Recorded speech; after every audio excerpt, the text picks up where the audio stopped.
बिस्मिल्लाहिर्रहमानिर्रहीम। AR news के साथ मैं हूं नवीद बाटा वैसी। अस्सलाम वालेकुम। आप देख रहे हैं सच तो ये है। नाज़रीन किराम, समरकंद से तवील सफ़र तय करके आने वाला कासद सल्तनत इस्लामिया के हुक्मरान से मिलना चाहता था। उसके पास एक खत था जिसमें गैर मुस्लिम पादरी ने मुसलमान सिपा सलार कतीबा बिन मुस्लिम की शिकायत की थी। पादरी ने लिखा, हमने सुना था कि मुसलमान जंग और हमले से पहले इस्लाम की दावत देते हैं। अगर दावत कबूल ना की जाए तो फिर जिजिया देने का मुतालबा करते हैं। अगर कोई इन दोनों शराइत को कबूल करने से इनकार करे तो फिर जंग के लिए तैयार हो जाते हैं। मगर हमारे साथ ऐसा नहीं किया गया और अचानक हमला करके हमें मफ्तूआ कर लिया गया। ये खत समरकंद के सबसे बड़े पादरी ने इस्लामी सल्तनत के फरमारवा हजरत उमर बिन अब्दुलअजीज के नाम लिखा था। दमिश्क के लोगों से शहनशाह वक़्त की क़यामगाह का पूछते वो कासद एक ऐसे घर जा पहुंचा जो इंतहाई मामूली और खस्ता हालत में था। एक शख्स दीवार से लगी सीढ़ी पर चढ़कर छत की लिपाई कर रहा था और नीचे खड़ी एक औरत उसे गारा दे रही थी। वो कासद जिस रास्ते से आया था वापस उसी रास्ते से उन लोगों के पास जा पहुंचा जिन्होंने उस कासद को रास्ता बताया था। उस कासद ने लोगों से कहा, मैंने तुम्हें इस्लामी सल्तनत के बादशाह के महल का पता पूछा था, ना कि उस मफलूक हाल शख्स का जिसके घर की छत भी टूटी हुई है। लोगों ने कहा, हमने तुम्हें पता ठीक ही बताया है, वही वक्त हाकम उमर बिन अब्दुलअजीज का घर है। कासद पर मायूसी छा गई और बेदिली से दोबारा उसी घर पर दस्तक दी। जो शख्स कुछ देर पहले तक लपाई कर रहा था वही अंदर से नमूदार हुआ। कासद ने अपना तारफ कराया और खत उमर बिन अब्दुलअजीज को दे दिया। उमर बिन अब्दुलअजीज ने खत पढ़ा और उसी खत की पुष्ट पर लिखा, उमर बिन अब्दुलअजीज की तरफ से समरकंद में तैनात आमल के नाम एक काजी का तकर्रर करो जो पादरी की शिकायत सुने।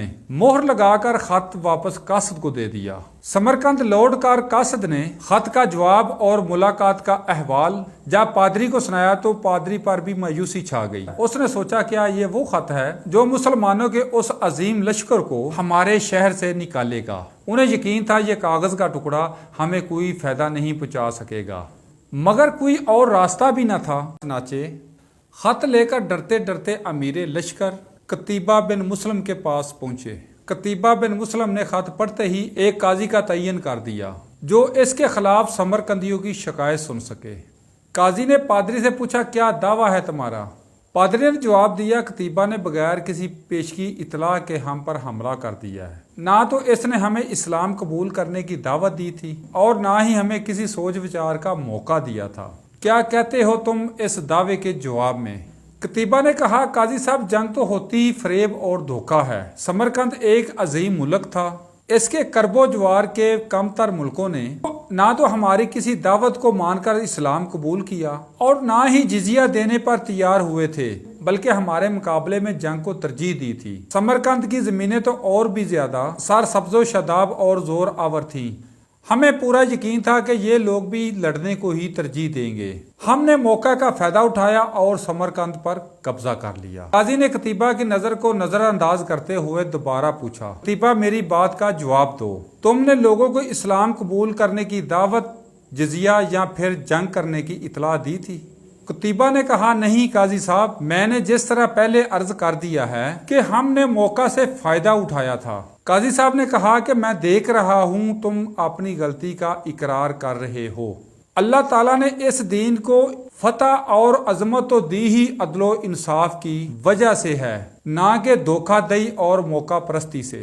मेरी अदालत ये फैसला सुनाती है कि तमाम मुसलमान फौजी और उनके ओहदेदारान बिमा अपने बीवी बच्चों के अपनी हर किस्म की अमलाक और माले गनीमत छोड़कर समरकंद की हदूद से बाहर निकल जाएं और समरकंद में कोई मुसलमान बाकी ना रहने पाए। अगर इधर दोबारा आना भी हो तो बगैर किसी पेशगी इतलाह दावत के और 3 दिन की मोहलत दिए बगैर ना आया जाए। पादरी जो कुछ देख और सुन रहा था वो नाकाबिले यकीन था। चंद घंटों के अंदर ही मुसलमानों का अजीम लश्कर काफिला दर काफिला शहर को छोड़कर जा चुका था। समरकंदियों ने अपनी तारीख में ऐसा कभी नहीं देखा था कि जब ताकतवर फातह कौम कमजोर मफतूह कौम को यूं दोबारा आजादी बख्श दे।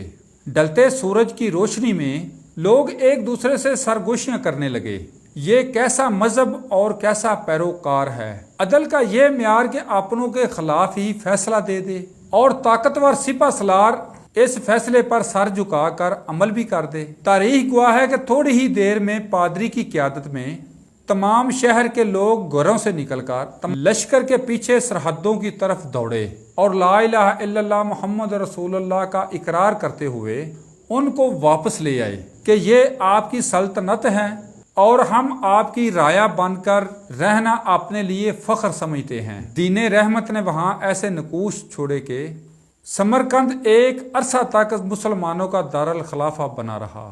کبھی رہبر دو عالم صلی اللہ علیہ وآلہ وسلم کی امت ایسے ہوا کرتی تھی۔